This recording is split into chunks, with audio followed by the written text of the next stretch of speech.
Today it was announced the inside the NBA crew is leaving, so next year will be their last season. And the one thing that I miss about it is you can say a lot about Barkley and some of the stuff he says is off. Sometimes it's out there, but you do get some real critique that you don't get in other places in sports media. And finally, somebody said it, and it had to be somebody black with credibility. Because I'm like, look, the jealousy, and I know women is somewhat of a natural trait, but the jealousy and animosity towards this white girl is crazy. Caitlin Clark, whitest girl you could think of. Name, the look. I remember Antonio Brown said she looked like one of the forefathers that signed the Declaration of Independence, all of that stuff. From Lexi Brown, a bunch of these WNBA veterans have been, just basically been being petty towards this girl, and she's a rookie. So they're over analyzing every game she plays. She's only played in about a handful of games so far. They're breaking down. I've never seen this type of microscope on the WNBA before for one player. They're picking her up at full court. They're double teaming her. They're giving her that rookie hazing treatment. And I get it. That's the nature of sports. They didn't bow down to Magic and Larry and Michael. And, I remember when LeBron came into the league. No one bow downs to you, but there's a lot of pressure. And, LeBron had his comments. This is what LeBron had to say on the JJ Redick podcast as far as understanding the pressure she's dealing with. His son's 19. He put it out there a year ago, and I think he kind of put that pressure on his son, honestly, when he told everyone he wanted his son to play in the NBA alongside with him. But truth be told, Bronny, he is improving, but he's definitely not his father. He's definitely not as good. He's at UCLA. I think a lot of that has to do with his dad. But hey, look, he's taking up for his son also in the name of Caitlin Clark. The one thing that I love that she's bringing to her sport, more people want to watch. More people want to tune in. Don't get it twisted. Don't get it fucked up. Caitlin Clark is the reason why a lot of great things is going to happen for the WNBA. But for her individually, I don't think she should get involved on nothing that's being said. Just go have fun, enjoy, but I'm rooting for Caitlin because I've been in that seat before. I've walked that road before. I hope she kills. I hope Aaliyah Boston does amazing. I hope they do great.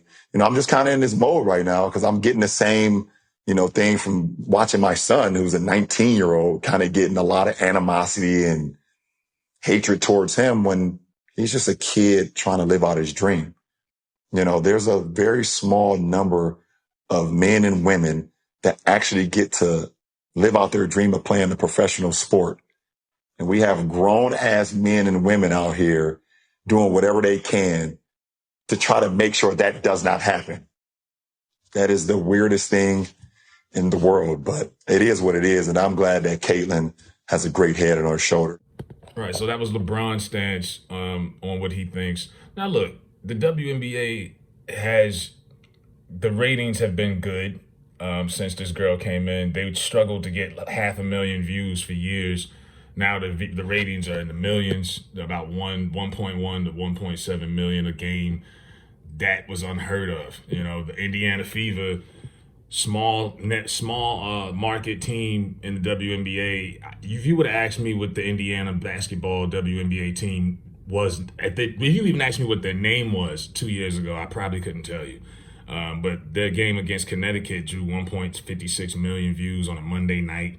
I mean, so this girl is bringing a lot of eyes to the league, and I feel like if you're in that league, you would want it to grow. You should be happy, and instead they're jealous. I'm like, dog, no one. The WNBA hasn't had this much hype or interest since Brittany Griner got caught with that vape pen in Russia, and that was an off the court incident. It took one of your biggest stars to get in trouble, and that still didn't help the product grow.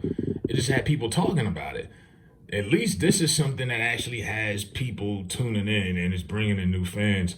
So Barkley goes off, and I mean, I know a lot of women didn't like because he started off his stance with, "You women, y'all need to," yeah, all right. So he starts going off, but I think he's absolutely right. Stop with the jealousy, man. You women out there, y'all petty, man. Hey, LeBron, you're 100% right on these girls hating on Caitlin Clark. Y'all petty girls. I expect men to be petty because we're the most insecure group in the world. Oh, you are. Y'all should be thanking that girl for getting y'all ass private charters, all the money and visibility she bringing to the WNBA. Don't be petty like dudes. Listen, what she's accomplished, give her her flowers. Stop being petty, all you women out there. She got y'all ass charters. She bringing all y'all this money to the table, but y'all being petty like dudes. LeBron, you are 100% right. Y'all girls, stop being petty. Caitlin Clark, thank you for bringing all that money and shine to the WNBA. Well, they're going to hate you even more now. Hey, they can't do anything to me. They're going to hate you there. Hey, they can hate on me, but that mailman better be in my damn house the 1st and the 15th for another year. For another year. Let us continue our discussion. Right, so as Charles says, and look, all of these games averaging over 1 million views, revenue was up, jersey sales, I think her jersey sold out the first week. You know, it's not going to be an overnight thing, but they need more of these. Now, there's another white girl named Cameron Brink that's in the WNBA. She models and does all this other stuff. I don't really hear anybody bashing her. But then again, she didn't come into the league as the savior of the sport. You know, when you're looked at as the savior, other girls, they're looking like, oh, hold up, what's wrong with it? Why do we have to be saved? We've been doing this thing pretty fine. And it's like, yeah, you guys have been holding on, but you really haven't taken it to the next level. You can get better. And sometimes people can be afraid of success. It's crazy how that sounds. Sometimes success can scare people away. I don't know. Are y'all used to playing in half-empty arenas? Maybe they are. Are y'all used to being only watched by 500,000? Because the more people watch, the more pressure, the more criticism, the more scrutiny comes with it. When you're playing in the NBA, like a game like last night, where they probably had 4 million people watching that game at the least, and Anthony Edwards calls out Kyrie Irving and then just gets dogged the whole game. Right, now he's got 4+ million people that are critiquing his game. And in the WNBA, it's different. So, I mean, I don't know. It comes across like a lot of these girls in this league are maybe they're just not ready for the moment. And with this, you know, this could be a revolution that could really help the WNBA. Now, I'm not going to lie. Have I tuned in and watched much of it? No. I've been kind of caught up with the NBA playoffs. And I think the NBA needs to do a better job. Why start the WNBA during the middle of the NBA playoffs? I never understood that. I know it's a summer type of sport, they do it, but that shouldn't start until after the finals. Because a lot of people like myself, we're so caught up in the playoffs, I haven't even been watching a lot of regular stuff, you know? So I think the timing of it is kind of off. But yeah, man, let me know what y'all think. Does Barkley and LeBron have a point? Or is everybody, like I said, I know Jamel Hill's been on her soapbox.